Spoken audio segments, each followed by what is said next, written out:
Hello, welcome to All Out Karma Machine. This is our third podcast. Zane's doing that. This guy is Max. Josh is coming from Pro-Trump Liberty University. I'm never going to stop pointing that out.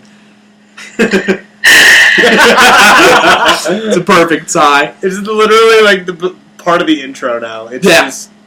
Yeah. At least even when you're here, he should be straight out of Trump University. Yes, from Pro-Trump Liberty University. Just promise me, sooner or later we'll actually have a podcast about that, because I want to rant! Yay! We will give you the floor. You should come... No, we should go there! Yes. We should all just Let's fly go! to Virginia. Yes, you guys need to spend $500 and come out here so I can rant Worth it. about this place. Worth it.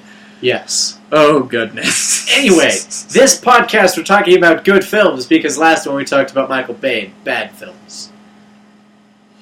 So who wants to go first? Unless it's me.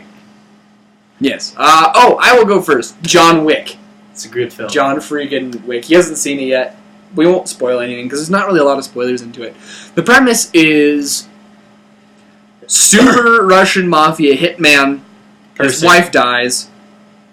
And then he gets all sad and depressed. His wife gets him a puppy. Which is adorable. Yes, it's the most adorable beagle ever. Through like some setup she has, and when she dies, the puppy gets delivered. So that he's got something to be there for him when he's all alone and sad. It's pretty great. Anyway, the Russian mob kills his dog. He goes and kills the entire Russian mafia. No, you forgot. They also took his car. They also took his car. It's a nice car, so that makes sense. sense. It's a very nice car. It's like an old Camaro or something. Anyway. Worth to kill. Yeah. Worth killing for. When I heard it, I thought it... And it stars Keanu Reeves. And when I first heard about this movie, I was like, this is going to be a fun action movie. What I got was an amazing action movie. One of my all-time favorite movies of all time ever. All time? Yeah. No, it's actually one of my favorite it's movies. Pretty great. You'll see why when we I know, watch it. I can't wait. So... The reason it's so good is it has a very Lord of the Rings style storytelling, where the plot is very simple and easy to follow, and it kind of keeps you engaged, and it relies heavier on characters. And other things it does so well is it tells you a lot of story with like literally lines like, "Hey Jim, hey, noise complaint, noise complaint. You working again, John? Yeah." Okay, and in that, like, that's all you get for the dialogue, but I mean, there's a little context in the... Go watch the movie. I don't want to spoil it for you. Go watch the movie. It's amazing if you haven't seen it. I'm putting it on my list right now. Yeah, it's so good. But, like, it has moments like that where you learn so much about these two characters just from lines that are that simple and that short. Something else it does incredibly well is it built... The first 20 minutes are spent building up the legend of John Wick, right? Like, he's the most badass, hardened mafia hitman to ever walk the earth. He's Baba Yaga. Yeah, Baba Yaga, which is Russian for boogeyman, which is really cool, and they play that in the film. It's neat. Anyway, they build up the legend of John Wick, and when it finally comes time for him to do things and, like, be all badass and stuff, they deliver with some of the most well-choreographed action scenes ever. He just shoots people in the head. It's heart pounding at every turn, and it's so fast and snappy. It has actually, this is going to be a really weird comparison. It has a snappy, fast action pacing like Avatar: The Last Airbender. Yeah, no, I didn't realize that. It's because Avatar: The Last Airbender, you got the firebenders that go right, and there's fire coming out of their fists. And John Wick, he does. It's stylistically a very different martial art. It's probably some combination of jiu-jitsu and a few other martial arts, but it's very snappy, right? Like, he punches a guy back, and then he's got his handgun and goes back, back, back, right? It's very He just quick. shoots people in the head. When he shoots people, like, only 3 of his kills are not headshots when he's shooting people. Like, 3 total. It's hilarious. And the other ones, he probably killed them with a knife. Or something. Well, I mean, like, actual shooting them. Like, yes. The gun was how he killed them. Only 3 I counted. Like, there's, like, 3 or 4 Russian mobsters that die, not from die fatally of gunshots, wounds that were not to the head. And then... I just want to see this. Yeah, you'll see it. Anyway. It's great. It's an amazing movie. I should probably also justify a statement I made earlier. It's a Lord of the Rings style storytelling. And what I mean by that is, in Lord of the Rings, the plot is very simple.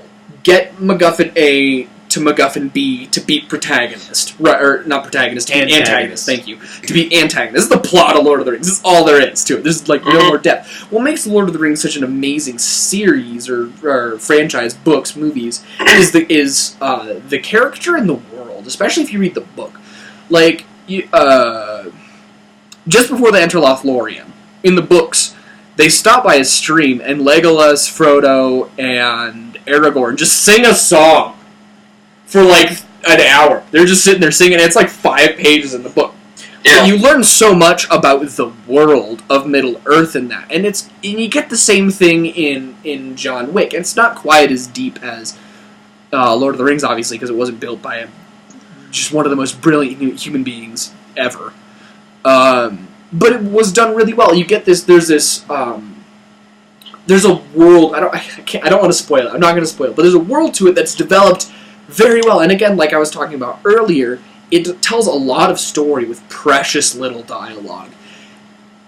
And that's like, really, in my opinion, only has 2 weak points. One character who just doesn't really work that well, but she doesn't have enough screen time for it to really make it bad, and then just the weak plot. That's it.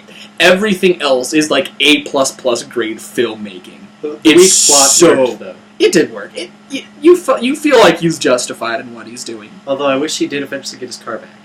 He never got his car back. Darn it, spoilers. Yeah. Anyway, that's John Wick. One of my all-time favorite movies. Zane, go. Darn it, no, I can't go next because mine is the 1985 Transformers. Fine, I got it. Oh, okay, yeah. Yeah, So on the topic of movies that give a whole lot of impact to their storyline and stuff with very little dialogue, there's this movie, I think it was a 2000 movie, Unbreakable. And so far as I know, M. Night Shyamalan's only really good films. Mm-hmm. Like, he's done absolute garbage and crap like After Earth and stuff like that, and Life of Pi or whatever it was. Was that? Just don't even think about that. Yeah, Life was it? Pretty sure. I don't think it was Shyamalan. He was in it. You're right. I think it was Shyamalan. I'm looking it up Yeah, on the I'm pretty internet. sure he was the director. You guys can look it up if you want, but I point being, call it Life. To me, it's don't Life. think about his later films. Don't think about what he got infamous for. Just when you're thinking about Unbreakable, if you haven't seen the movie, you need to go watch it. And I don't say that lightly. Now, it's not a movie that is going to appeal stylistically to everybody. There are sections where it moves very, very slowly, and where they take a long time to get the feel that they're going for. Just to summarize the story without spoiling anything, in brief, it's a real-world exploration of what it would look like for a person to actually be a superhero. And it draws very heavily on sort of a realistic version of it draws really heavily on sort of a realistic interpretation of what comic books tend to portray and stuff. There's a lot of symbolism about comic books in the movie. It follows a very strict structure in terms of the acts of the movie and how people discover, their superhero abilities or whatever it is. And it doesn't go over the top in terms of like the variation in superhero powers. The central character who is the superhero and finds out that he's the superhero has a very limited set of powers that do very particular things. But the application of it, he doesn't fight large-scale villains and win in ginormous battles that like destroy half of a city. It's a very real-world, realistic adaptation of it. Yeah, and it's just such a beautiful film but not even because of the whole superhero vibe and stuff like that. Because the characters in it, it's got Bruce Willis as the lead, and I think I'm trying to remember. It's not Morgan Freeman. It's Samuel Jackson, I think. Yeah, no, I remember that. Because we find out. Yes. Is that a spoiler to say? I've seen. Don't spoil it. Okay. Don't spoil it. But I watched a Nostalgia Critic commentary on it. Yeah. I don't remember anything, so I'll have to rewatch the movie. I'll get to rewatch the movie. Yeah, it's one to add to your list. So Jackson's in it. It's also got some actresses, and they found a good kid actor for the guy's child, for the guy's son. My favorite scene in the movie is sort of express it. It's like, this is exactly what I'm talking about when I say it tells a very, very, very deep story with very, very little backstory at all, right? Mm-hmm. no backstory. The guy just wakes up one day and he's in this massive train wreck and he's the only survivor, and that's how he finds out he's a superhero. Right? Yeah. And the story just goes from there, and eventually the heroic thing that he does is he saves just a couple of people's lives in a very, very small circumstance, and just sort of goes from there. It's really kind of complicated, but in the end, you sort of get it. The point is not necessarily that the plot is amazing or anything like that, or groundbreaking. It's just the whole movie as a package and the storytelling in it. The best scene, in my opinion, is the scene where his son has found out, in some sense, that he's not a normal person, and there's some tension in the family because he and his wife are not doing so well together. So he's an actual real human being with real human being issues, and his son has found out that he's not really that normal, has some inkling that he's a superhero of some sort, and so his son finds his dad's gun and walks into the kitchen intending to shoot his dad to find out if he will die. Okay. That's just the premise of this one scene in the movie, and that scene, the interaction between the father and the son and the wife who's just standing right there, the scene is it's like the best acted scene I've seen in a movie in the last 15 years of my life. It's just amazing. Someone hasn't seen Daredevil. Just saying. Anyway, The show? so that's my show. I agree. The Netflix show, not the Ben Affleck, whatever Yeah, it yeah. was. Netflix show was really good. I watched the whole thing. I'm It was psyched. really good. I'm so psyched for season 2. Anyway, Yeah. So if you watch Unbreakable, look for that scene, and that scene is phenomenal and outstanding, and Shyamalan just knocked it out of the park with that one. And the rest of the movie is really good too. It's not necessarily going to tweak your cinematic interests because the pacing is really weird. I'll just say that straight up. The pacing of the film is very, very strange, and you're not going to get it. Films. Tinker Tailor Soldier Spy was fun, or wasn't Yeah, fun? it was good. It's slower than even the slower films that you've probably seen. Like for instance, the opening scene where he's on the train and stuff.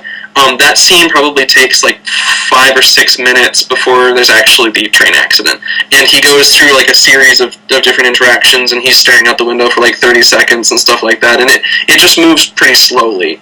But it does get really, really interesting, and the movie as a whole is, in my opinion, just a masterpiece. I also love the soundtrack. The soundtrack is awesome. Alright, that's a good enough reason. All right. Mm-hmm. Speaking of soundtrack, Yes. No. I'm confident I can talk about my movie because the 1985 Transformers the movie not only has a fantastic soundtrack, because I still listen to that to get pumped to this day. it's really good. Who was it? It's It's really freaking. I Oh feel my like I might gosh. have seen that. Not sure. Who's the guy who does all the music for that movie? I have it on my Stan iPod. Bush or something. Yeah, it is Stan Bush. Just it's so it puts you in the mood, right? It does. It has a very Okay. consistent tone throughout the movie. What were you gonna say? Oh, it's 80s. It is very It's 80s. so 80s, but it starts out with the sound and the synth and everything. As soon as you start and that you got, keyboard, you got the Transformers logo in your face, and you're settling yes, this is going Yeah. to be a good 80s film. Yeah, no, and I love that, and this is why I love this movie because it's just it knows what it is. Yes. And it actually pushed things even further than what it should have. This is one of the few times where it took a very bright, very fun concept, Yeah. tinted it just a little bit, made it a little bit darker, and it blew everyone's minds. It was The a death good of film. I Optimus loved it. Prime Spoiler. is... Oh, no, everybody knows It's about that. 1985. Yeah. It's 19. This, and this, when that happened, it shocked the world. Nobody expected Optimus Prime to die. True. Because this is Optimus Prime. This Yes. is one of the most beloved characters in the show. And not only him, Ironhide died and Ratchet died in the same scene. Wheeljack died. Just every... A lot of Transformers. Lot that, of Transformers. One of our viewers is going to know. Yeah, I hope so. Well, hopefully there's going to be some viewers that know Transformers. But basically what they did is they kill off every character any fan of Transformers cares about in the first... It's 20 30 minutes. Yeah, within the 20 to 30 minutes. And from there, because this is where they rebuild. right? They introduced some newer characters. We're not sure where they came from. Yeah. They were never introduced in the series. And if you watch the series... Does the series lead up into the film? No, it just happens? It just happens. But the movie was designed to push the series, and it did that fairly well. It's 1980s something Transformers. Yeah. It was designed to sell toys. And it did very well. No, and that's the thing. And that's the other thing. For something... Like, that was the sole purpose of the show. There was no... Was it the Lego movie of its day? Yes, it was the Lego movie of its day. You know what? It probably was the Lego movie. I love the 1985 Transformers film. It's a good... And it's a lot of fun. It's a fun movie. It has great animation. It does. It is really good. And it's definitely a step up from the TV show. Because, again, the TV show, 80s animation, it's what you expect. And the movie just blows it out of the water. It is, like, cel-shaded, just... Not like cel-shaded, but like it's just really crisp 2D animation. There's a lot of 3D animation. It's got Weird Al in it. Weird Al was in the soundtrack, and he voiced Wreck. No, sorry, that was in a Transformers animated. I feel like it was one of the weird bug things. No, it wasn't. But he didn't voice anybody in the show. In the movie. Dark. Yeah. Oh my gosh, that scene and the freaking the fish things. Yeah, the shark, the Pharaoh thing with the turning heads. Hot Rod. Yeah. No, that's called a quintesson. Which I don't know. It freaked me out as a kid. Things happen, but yeah, those things. And again, back to this tone. Like it did tint it. Like these were legitimately scary characters. These were like dark moments for these light characters, and you really see there is a chiasm between the light and the dark. There's a difference, right? There's a chiasm. A chiasm. What does it mean? It means there's a kayak chasm between them. What does that even mean? It's a literary term I probably didn't even use correctly, but like the point is a dichotomy. That's what I wanted to say. Chiasm? What? Chiasm is a real. No worries, it's fine. How do you spell that? CHAISM. That's isn't that a chiasm? Or a chiasm? It's chiasm. I don't know. I'm just really glad I've derailed the podcast for like a good 30 seconds on this. That seems to happen every time. Yeah, and it wasn't me this time! We did it! But I did it on purpose because I got really stuck on that. What? Okay. Anyway, keep going. Transformers. So, Transformers, it is a phenomenal animated movie. If you haven't seen it, definitely, it's worth renting. At the very least, try to rent it somewhere. It's great. It's on Netflix, I think. Yeah. Is it on Netflix? No, it's not. But my grandparents own it. Absolutely go find it. It's got great animation. Yeah. You'll love the soundtrack. Try to rent it, but you're not going to be able to find a Blockbuster movies anywhere to rent it. No. Just find a friend. Find me. I'll lend it to you. I like how we date ourselves enough to A, know about this movie, and B, bring up Blockbuster. Yeah, really. This is welcome to the time frame of little 6-year-old boy. What's carbon machine? Click. What's Blockbuster? What's Blockbuster? What's Transformers 1985? What are these things? So Blockbusters was a place where you would go and actually rent a movie, right? They would give you go anywhere. A movie, oh, like the kind of movie that Daddy rents that my mom really hates? A family podcast.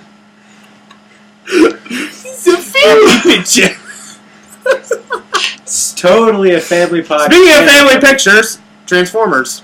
It's definitely a good family movie. It says damn and shit in it. And look, you know what? That was okay in 1985. Not a good family That's film. for mom and dad. What's that? That doesn't make it not a good family film. I guess it's fair. Yeah. No, I think it's definitely People worth say those words in real life, you know. Kids have to get it made kids grow up. I'll say that. Made me grow up. Casey, you act like we don't say those words. We do say those words. Alright, this has been the Carbon Machine Podcast. Thanks for watching. Bye!